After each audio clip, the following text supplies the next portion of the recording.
Before we begin, viewer discretion is advised. This content is for entertainment. What happens when one of the most respected actors in cinema history sits down for what should be a simple promotional interview and discovers that the person across from him couldn't be bothered to learn even the most basic facts about his 4-decade career? What you're about to see isn't just another awkward celebrity moment. It's the story of how Michael Strahan's ego and lack of preparation collided with Denzel Washington's legendary professionalism, resulting in one of the most jaw-dropping walkouts in live television history. This was the moment that revealed the difference between celebrity and true excellence. It was the interview that became a masterclass in dignity and self-respect. It was the confrontation in which a Hollywood legend delivered a lesson in preparation, respect, and the consequences of wasting someone's time. And it was the day Michael Strahan learned that not everyone tolerates disrespect on national television. The Tuesday morning began like countless others at the Good Morning America studios in New York City. Dawn light filtered through the towering windows overlooking Times Square, casting long shadows across the familiar set where millions of Americans start their day. Production assistants moved through their routines, adjusting lighting rigs and testing camera angles with the practiced efficiency of people who had executed hundreds of these segments before. There was a particular buzz of excitement in the building. Denzel Washington was scheduled to appear, and that was always a major moment for any show to Academy Awards. 10 Oscar nominations, decades of iconic performances, films that had grossed billions worldwide and earned critical acclaim few actors in history could match. Having Denzel Washington on your show was a privilege, an opportunity, a chance to create meaningful television. Michael Strahan sat in his chair reviewing his notes, or at least that's what it looked like from a distance.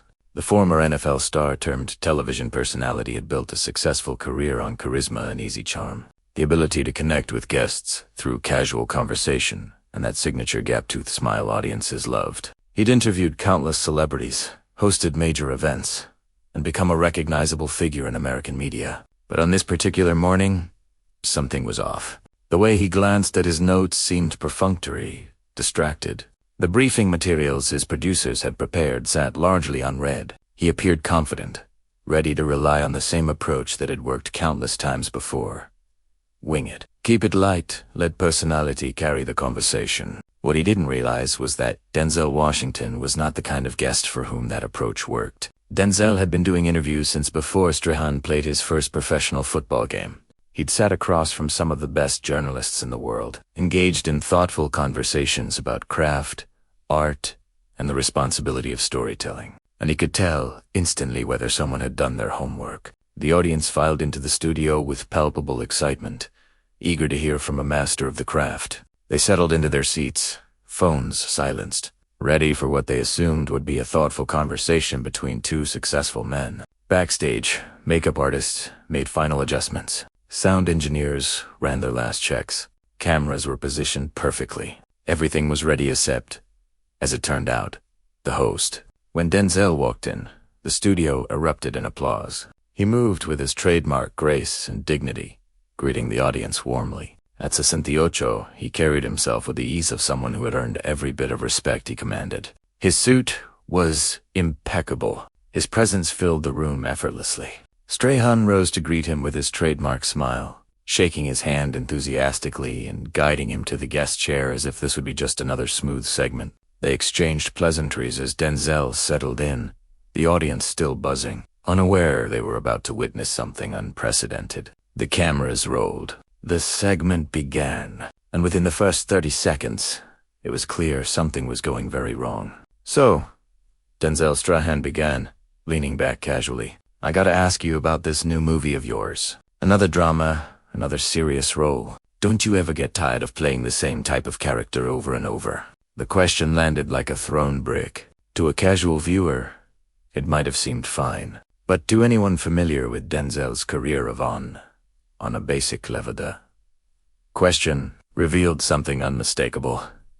Michael Strahan had no idea who he was talking to. Denzel's expression shifted. His eyebrows lifted slightly. His lips pressed together. He'd been through thousands of interviews, but there was something about the dismissiveness in Strahan's tone that immediately put him on alert. "I'm sorry," Denzel said, calm but firm. "What do you mean by that?" Strahan chuckled, oblivious, Come on, man. You know what I mean? The serious guy, the mentor, the wise character. It's like you're stuck in this box. When's the last time we saw you do something fun? Something light. The words landed heavily. Audience members exchanged confused glances. Producers stiffened behind the cameras. And Strahan, caught in his own confidence, seemed unaware he had just suggested that one of the greatest actors alive lacked range. Denzel leaned back, hands clasped, posture shifting. The camera caught the change in his demeanor from warm guest to guarded professional. "Michael," he said, and the way he said the name was a warning. "I've done comedies. I've done action films. I've done Shakespeare on stage. If you actually looked at my body of work, you'd see quite a range." It was a gentle correction, a polite way of pointing out that Strahan's premise was fundamentally flawed. A smart host would have taken the hint, acknowledged the mistake, and redirected. But Michael Strahan was not that host. "Yeah, but come on," Strahan said, his tone growing more dismissive and certain. "Most people know you for the same type of role. Training Day, Man on Fire, The Equalizer. It's all the same energy, isn't it?" The studio audience shifted uncomfortably. A murmur of confusion rippled through the seats. People who had come to hear Denzel discuss his work were instead watching the host argue with him about his own career. Producers exchanged worried glances, but there was no scheduled break, no clean escape from what was unfolding. Denzel leaned forward just slightly, a sign anyone familiar with him would recognize as a very bad omen. When he got quiet and leaned in, something significant was coming. "Michael," he said, measured and precise, "have you actually watched my films? Because what you're describing doesn't sound like someone familiar with my work." Strahan laughed, still convinced he was in control. He waved off the question like it was vanity. "Of course, I've seen your movies, man. I'm just saying from an audience perspective, when people think Denzel Washington, they think serious, intense guy. Maybe it's time to shake things up." "Shake things up," Denzel repeated, quieter now, dangerously. "Quiet, and what would you suggest I do to, as you put it, shake things up?" "I don't know."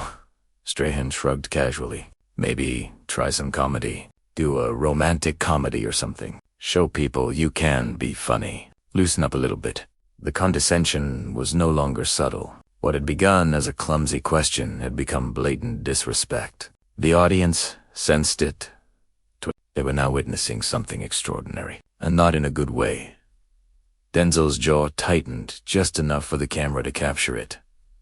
"Michael, I've been acting since before you started playing football. I've won 2 Academy Awards. I've been nominated for 10. I've performed on Broadway. I've directed critically acclaimed films. What exactly are you trying to say here?" Strahan seemed to realize he'd stepped into something serious, but instead of backing down, he let his ego push him further. "Hey, I'm not attacking you," he said defensively. "I'm just having a conversation. Interviews are about asking tough questions, right?" The words, "tough questions," echoed through the studio. Denzel stared at him, clearly making some internal decision. "Tough questions," he repeated. "Michael, a tough question would be about my preparation process, the current state of cinema, the themes in my upcoming projects.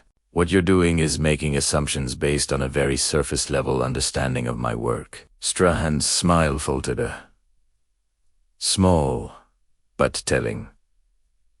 "Crack." He recovered quickly, hiding behind polished TV charm. "I think you're taking this a little too seriously. We're just having a casual conversation." "Casual," Denzel repeated, the single word carrying enormous weight. "So this is how you prepare for actors. You just wing it and hope for the best." The question hit harder than anything so far. It wasn't just a pushback. It was a direct hit at Strahan's professionalism. Strahan attempted another smile, but it didn't land. "Come on, Denzel. You know that." "Not what I meant." "Then what did you mean, Michael?" Denzel's voice was steady, controlled, and sharp enough to cut steel. "Because, from where I'm sitting, it sounds like you didn't bother to do any research about the person you're interviewing." The studio went silent. The morning show warmth evaporated. This had become something far more serious than a disagreement. Strahan's face showed real concern now. He glanced off camera toward the producer's silent plea for help, but none was coming. The disaster was unfolding live. "I did my research," he insisted, though the defensiveness undermined the claim. "I know about your career. Do you?" Denzel asked, the simplicity of the question making it more devastating. "Because a few minutes ago you suggested I only play one type of character, which tells me you've either never watched my films or you're ignoring the diversity of my work. For some reason I don't understand." The audience was transfixed. This wasn't entertainment anymore. It was a lesson in professionalism, broadcast live. Camera operators stood frozen, capturing every second. Strahan attempted desperately to steer back. "Okay, let's start over. Let's talk about your new film." "No, Michael," Denzel said firmly, and the word landed like a gavel. "Let's not start over. Let's finish what we started. You wanted to talk about my career? So let's do that. But let's stick to facts, not whatever preconceived notions you brought here today." The tension was thick. Strahan shifted uncomfortably, his polished TV persona crumbling piece by piece. He was clearly realizing he'd stepped into something much bigger than he'd anticipated, but his ego, the same ego that had carried him through his football career and into television, wouldn't let him back down gracefully. "All right," Denzel Strahan began, his tone suggesting he was about to make things significantly worse. "I hear what you're saying, but you have to admit, when you look at the box office numbers, your biggest hits are all in that same wheelhouse. That's just facts, right?" Denzel's eyes narrowed ever so slightly, just enough for those watching closely to notice. The camera caught it perfectly, the moment patience gave way to something harder. "Box office numbers," Denzel said slowly, each word measured. "So now we're reducing artistic merit to commercial performance." "I'm not reducing anything," Strahan said, growing more defensive. "I'm just saying the numbers don't lie. Your action movies make more money than your dramas."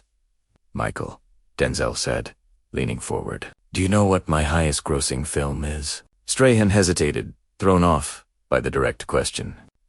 Probably one of the Equalizer movies." "American Gangster," Denzel corrected immediately, which was a drama. "Do you know what my most critically acclaimed performance is considered by most critics?" Another pause. Strahan's confidence was visibly cracking.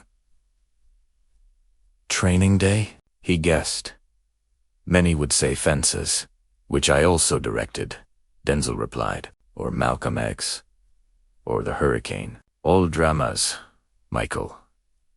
All different characters, different types of storytelling, different preparation and technique." The studio was silent, the audience barely breathing. This had become something more profound, a lesson in preparation, in professionalism, in respect for someone's work. Strahan tried to change tactics, scrambling for a safer direction. "Okay, you got me there. But look, I think what our viewers want to know is what's next for Denzel Washington. Are you going to keep doing these serious roles, or are you going to surprise us?" "What our viewers want to know," Denzel repeated, his tone now dangerously calm. "Michael, how do you know what our viewers want to know? Did you survey them? Conduct focus groups? Spend any time thinking about meaningful questions you might ask?" "Come on, you know what I mean?" Strahan said weakly. "No," Denzel replied with finality. "I don't. And that's been the problem with this entire conversation. You keep making assumptions. You keep speaking in generalities. You keep trying to put me in boxers that don't exist. Boxers that only exist because you didn't take the time to learn about my work." Strahan's smile had vanished. The polished TV persona was gone, replaced by someone who suddenly understood he'd made a serious mistake. But instead of acknowledging it, he got defensive. "Look, I'm just trying to have a conversation. You're making this way more complicated than it needs to be." "Complicated?" Denzel's voice rose just slightly enough to make the entire studio take notice. "Michael, asking an actor about their craft, their choices, their process, that's Not complicated. That's interview 101. I am asking about your craft, Strahan protested. No, Denzel replied flatly. You're asking me to defend my career choices based on your limited understanding of them. You're asking me to explain my work to someone who hasn't taken the time to learn about it. There's a difference. Producers watched, helplessly. No break was scheduled. They had no way out. All they could do was watch Strahan's credibility collapse in real time. Strahan took a deep breath, trying to reset. Okay, let me ask you this. If you could give advice to young actors today, what would you tell them about choosing roles? I'd tell them to work with people who respect their intelligence and their craft, Denzel replied immediately. The implication hung in the air, like smoke. That's good advice, Strahan said, either missing or ignoring the barb. And I guess they should think about commercial appeal too, right? I mean, it's a business. Denzel stared at him. The silence stretched painfully long. Michael, do you think I don't understand this is a business? I didn't say that. You implied it, Denzel said. Just like you've been implying this entire interview that I've stumbled into success without understanding my own career. That I've made choices for 40 years without grasping the commercial realities. That I need you. Michael Strahan, to explain Hollywood to me. Strahan looked horrified. The interview had spiraled into something he could no longer control. That's not what I meant, he said desperately. Then what did you mean? Denzel asked, direct and unyielding. Because I've spent 15 minutes listening to you tell me about my own career. As if I haven't been living it for decades. As if I'm unaware of my own work. The camera captured every expression. Strahan looked like he wished the floor would swallow him. Denzel looked like a man who had reached the end of his patience. I think there might be a misunderstanding, Strahan began. There's no misunderstanding, Michael, Denzel said, his voice firm and final.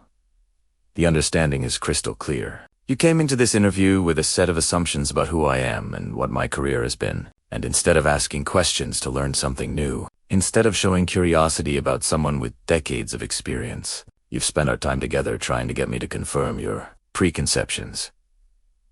Strahan glanced desperately toward the cameras, then back at Denzel, clearly hoping for a rescue that wasn't coming.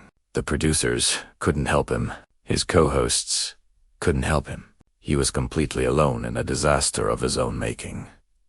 I was just trying to have an engaging conversation, he said, though even he didn't sound convinced.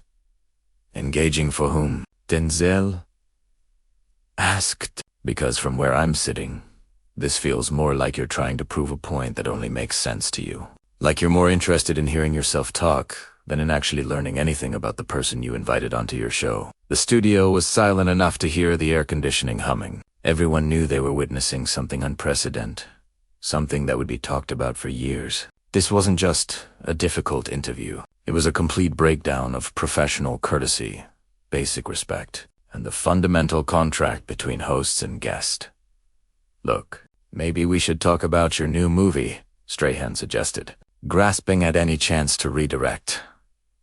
Maybe we should, Denzel agreed. For a moment, Strahan looked hopeful. Then Denzel continued, but first, maybe you should tell me what it's about. If you've done your research, Strahan's face went pale. The blood drained from his features as he realized Denzel had exposed the truth underlying the entire interview. His expression, the silent opening and closing of his mouth, the panic in his eyes told everyone in the studio and watching at home exactly what they needed to know. Michael Strahan had no idea what Denzel Washington's new movie was about. Well, it's a drama, right? Strahan said weakly, the words barely audible. Denzel didn't respond. He simply looked at Strahan with an expression both disappointed and unsurprised. The silence grew heavier with each second. It became clear Denzel had no intention of helping him. Strahan shuffled through his papers as if the answer might appear, but it was too late. The damage was done. It's about, Strahan began, then stopped.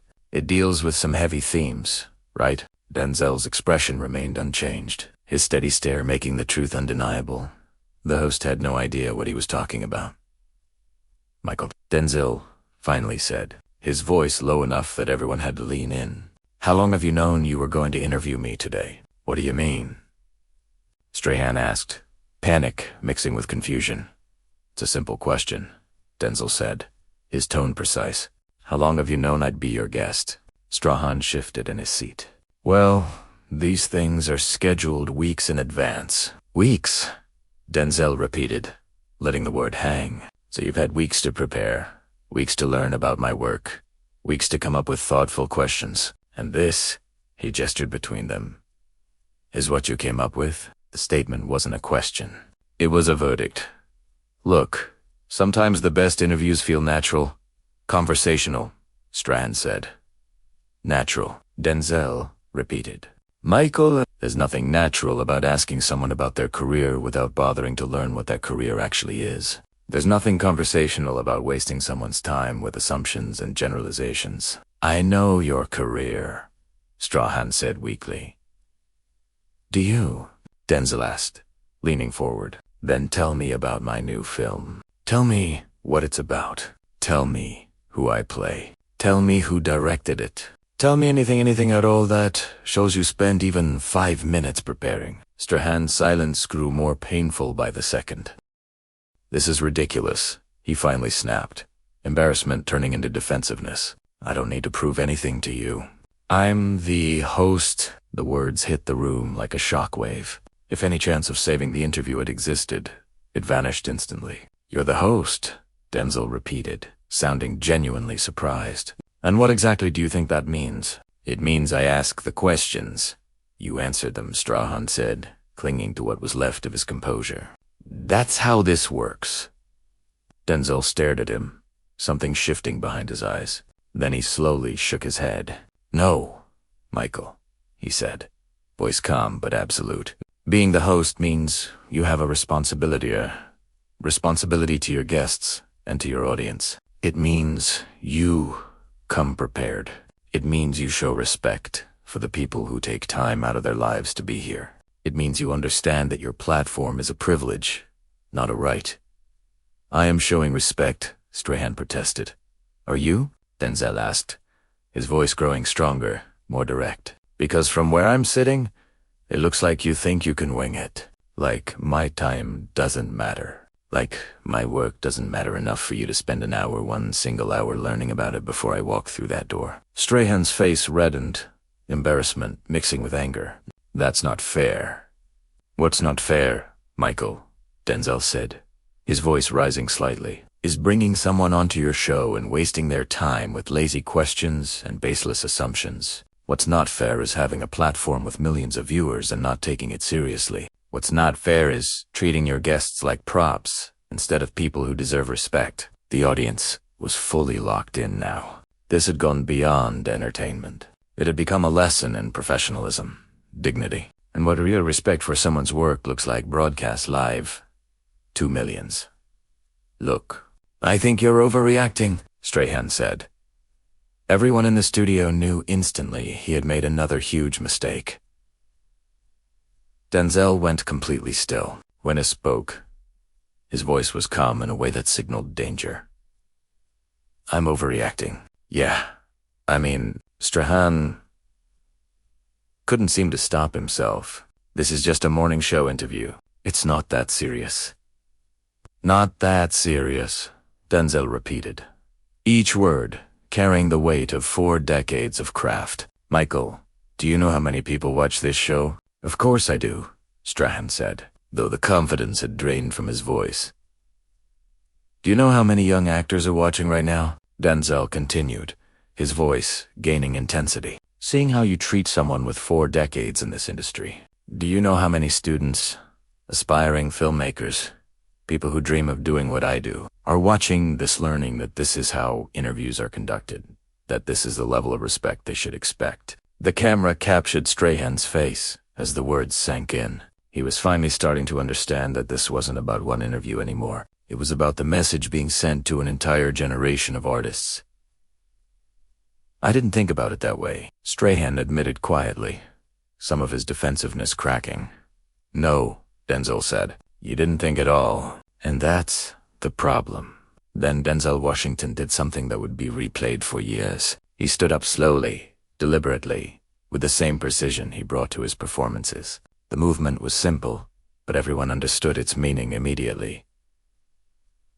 "Michael, I've been doing interviews longer than you've been on television," Denzel said, his voice carrying through the stunned studio. "I've sat with journalists who challenged me, who pushed me, who asked tough questions that made me think. Good interviews illuminate. They educate. They create meaningful dialogue." Strahan looked up at him, suddenly realizing this was real, that Denzel was about to walk out on live television. "Denzel, please," he said, panic breaking through. "That's just what this is," Denzel continued. "Cutting him off is disrespectful to me, to your audience, and to the craft I've dedicated my life to, and I won't be part of it." He reached for the microphone clipped to his shirt and removed it with steady precision. The gesture was simple, but its meaning was unmistakable. It was a line drawn, a refusal to accept being treated as less than he deserved. "I came here today," Denzel said, placing the microphone on the coffee table, "to talk about my work, about storytelling, about the themes that matter to me. But I won't sit here and be lectured about my own career by someone who couldn't be bothered to spend 10 minutes learning about the person he was interviewing." Strahan rose halfway from his chair, reaching out in desperation. "Denzel, wait. We can fix this. We can start over."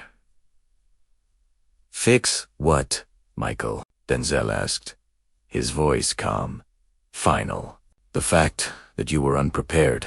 The fact that you spent 20 minutes making assumptions about my work out of ignorance. The fact that when I called you on it, you told me I was overreacting." He straightened his jacket with quiet dignity, looking more composed now than at any point in the interview. "I've been in this business long enough to know when someone respects what I do and when they don't. Today, Michael, you've made it very clear which category you fall into." Strahan finally stood up fully, but it was far too late. The moment was gone. The decision had already been made.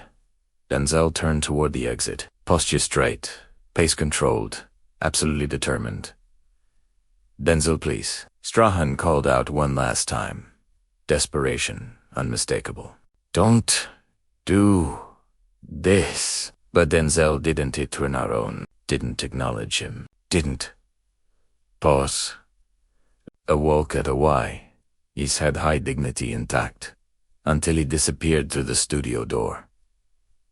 The camera stayed on Strahan as he stood beside the empty chair, the reality of what had happened finally hitting him. He looked lost, humiliated, a man who had just learned an expensive lesson about respect and preparation in the most public way possible. The studio was silent, the audience frozen, the crew still rolling, capturing every second of this unprecedented moment.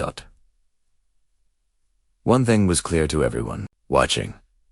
They had just seen one of Hollywood's most respected actors walk out of a live interview because the host couldn't be bothered to show basic professionalism.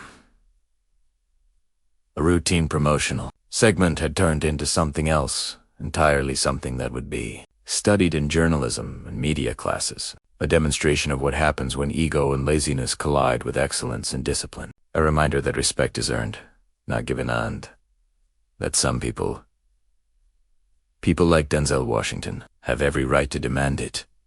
In the days that followed, one question lingered. Was Denzel right to walk out? Anyone who understood what had unfolded knew the answer. Denzel Washington had done exactly what he should have. He drew a line. He stood up for his work, his legacy, his time.